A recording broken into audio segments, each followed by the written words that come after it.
GigaBash is a multiplayer arena brawler with gigantic film-inspired kaiju. Which is like Titans if you don't know what kaiju is, but you should. Kaiju is a film genre originating from post-war Japan on the borders between science fiction and fantasy, in which the antagonist or anti-hero is a huge monster.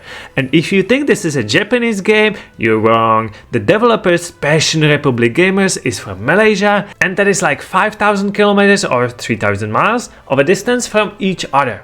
In this game you can play with up to 4 kaijus controlled by real players, couch co-op or online. And since the battle arenas are never too big and the camera is smart enough to know when to zoom out, you don't need split screen, everything stays on one screen. It can be a mess, and it will be mess, as the arenas are fully destructible and full of people? Let's say moving mannequins looking like people that screams as the buildings are collapsing around them, or tank is flying by as one of the gigantic monsters picks it up and throw it at their enemy. You got several types of attack at your disposal, as well as charge stronger ones, blocking, evading, jumping and grabbing both items and your enemy. And once you fill your rage meter by destroying things, you will transform into your even more gigantic form of yourself. For a limited time you're gonna be S-class Titan, and only other S-classes can hurt you. Couch co-op is really a way to play this game, as it offers several different modes, including 2 vs 2 player, Mayhem mode or Onslaught, where you fight waves of enemies.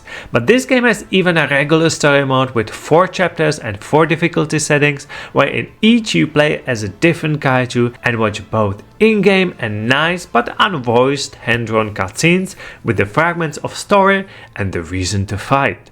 The game really offers an unusual number of modes, but isn't enough to entertain you, so I ask, should you play it? Should the fight of kaijus matter to you? Whenever you plan to pay for the game, or you are getting it for free from Epic Games Store during early December when it's completely free, as many other games which we also review every single week, the most important is how it plays. And if you have at least one other friend who will play it with you in front of the screen, you will enjoy it fullest. As the most fun is in a variety of almost 20 characters, with some of them are available only in DLC, like for example the famous Gojira or Ultraman, which is like a Superman for Westerners, but mostly only Japanese know him, and me. And also 18 different maps with fun twist and so much destruction possibility. And a training ground where tutorial starts and where you can also try out all your moves.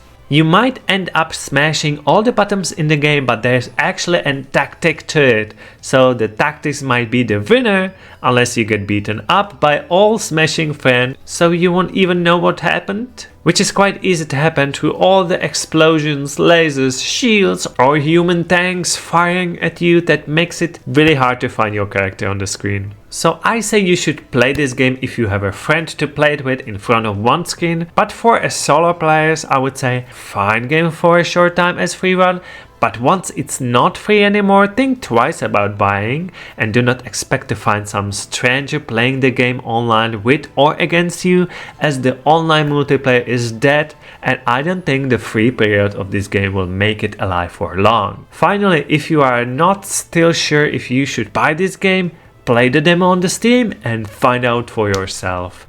And a week ago we got a great couch co-op fighting side-scroller called Jitsu Squad, which we also enjoyed, so go and watch the review next.